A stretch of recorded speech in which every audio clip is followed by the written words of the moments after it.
নমস্কার। ১৪ই জুন রাত প্রায় ৯:৩০টার দিকে একটি F-35B lightning two stealth fighter jet, যা সাধারণত হাই সিকিউরিটি মিলিটারি বেস বা এয়ারক্রাফট ক্যারিয়ারে দেখা যায়, হঠাৎ করে ত্রিবান্দাম আন্তর্জাতিক বিমানবন্দরে অবতরণ করে। বিলিয়ন ডলারের এই প্রযুক্তির কাঠামো, যা উল্লেখযোগ্যভাবে টেক অফ এবং ল্যান্ডিং করতে সক্ষম একটি বেসামরিক টারম্যাকে শান্তভাবে দাঁড়িয়েছিল।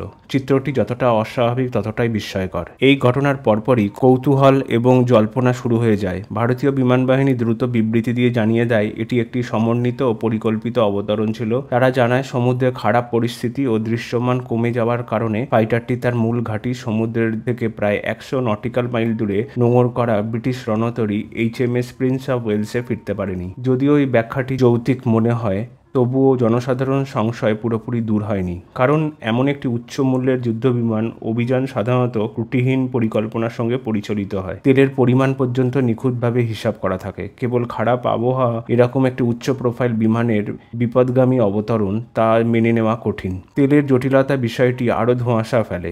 F-35B বিশেষ ধরনের জেট ফুয়েল JP-5 বা JP-8 চায়, যা উচ্চ ক্ষমতাসম্পন্ন উড়ান এবং চরম আবহাওয়া নিরাপত্তার জন্য বিশেষভাবে তৈরি। ভারতের অনুরূপ ধরনের ফুয়েল উৎপাদন হলেও তা নেটো মান অনুসারে সার্টিফাইড নয়। সেক্ষেত্রে ব্রিটিশ নৌবাহিনী কি এমন একটি স্পর্শকাতর যুদ্ধবিমানকে অনুমতি জ্বালানি দিতে ঝুঁকি নেবে? সম্ভাবনা প্রায় নেই। আবার বিমানটি নিয়ে ভারতীয় মেরামত কর্মীদের জড়িত থাকা এমন ধারণাও অযৌক্তিক, কারণ বিমান প্রযুক্তি অনেক কিছুই গোপনীয়। এই পরিস্থিতি আরও কৌশলগত মাত্রা প্রায় এখন পর্যবেক্ষকের ঘটনাটিকে যুক্ত করে অপারেশনাল হাইমাস্টের সঙ্গে। ২০২৫ সালে একটি বিশাল ব্রিটিশ মেরিটাইম, যার লক্ষ্য ব্রিটিশ সামুদ্রিক সক্ষমতা প্রদর্শন এবং ইন্দো প্যাসিফিক অঞ্চলে মিত্রদের সঙ্গে সম্পর্ক জোরদার করা। এই প্রেক্ষাপটে এই অবতরণ শুধুই জরুরি পরিস্থিতি ছিল না, এটা ছিল এক ধরনের ইন্টারঅপারেবিলিটি টেস্ট। ত্রিবান্দামের মতো বেসামরিক কার্যকারী এবং কৌশলগতভাবে গুরুত্বপূর্ণ বিমানবন্দরগুলো হয়তো এমন পরিস্থিতি ব্রিটিশ সামরিক অবকাঠামোর সঙ্গে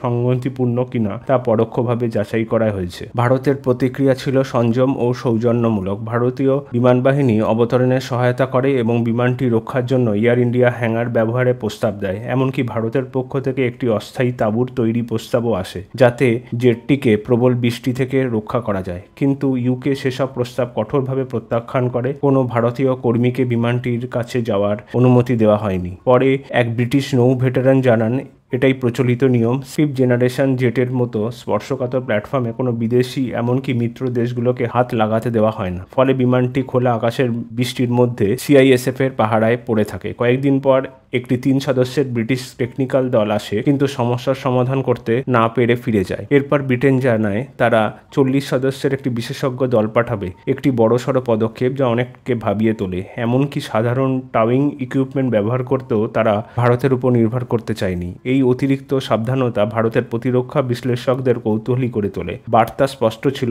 এই জেট কেবল ব্রিটেনের নিয়ন্ত্রণে থাকবে। এরপর ভারত বিমানটির জন্য পার্কিং ফি আরোপ করে। পরিমাণ সামান্য হলেও এটিই ছিল সার্বভৌমত্বের একটি নীরব বার্তা। ভারত বোঝালো সহযোগিতা সামরিক হলেও দীর্ঘমেয়াদে এর মূল্য আছে। ফ্রিটি প্রযোজ্য হয় অবতরণের দিন থেকে, যা স্পষ্ট হয়ে যায় যে আন্তঃরাষ্ট্র সহযোগিতার পাশাপাশি দায়বদ্ধতার বিষয়টি গুরুত্বপূর্ণ। সবশেষে জানা যায় বিমানটি ত্রিবান্দামের মেরামত করা হবে না, পরিবর্তে একটি স্থানীয় বিমানবন্দরে স্থানান্তর করা হবে, যেখানে পরিকাঠামো প্রস্তুত আছে। এই সিদ্ধান্ত এখন সম্পূর্ণ ঘটনা প্রবাহে গোপনীয়তার ভারতের কৌশলগত মহলে এক প্রকার অস্বস্তি তৈরি করে। ইউকের অতিরিক্ত গোপনীয়তা ও স্থানীয় সহায়তা প্রত্যাখ্যান অনেকের মতে অস্বাভাবিক। এটা কি শুধু খারাপ আবহাওয়ার বিষয় ছিল, নাকি এর পেছনে গোপন কোনো মিশন লুকিয়েছিল? এই বিতর্ক ক্রমে জনপরিসরে পৌঁছে যায়। এক ভারতীয় সাবেক সেনা কর্মকর্তা বলেন, এই ধরনের 5th জেনারেশন স্টেলথ ফাইটার জেটের জরুরি অবতরণ কেবল দুর্ঘটনা নয়, বরং এর পেছনে অন্য কিছু থাকতে পারে। তিনি বলেন, এই ধরনের মিশনগুলি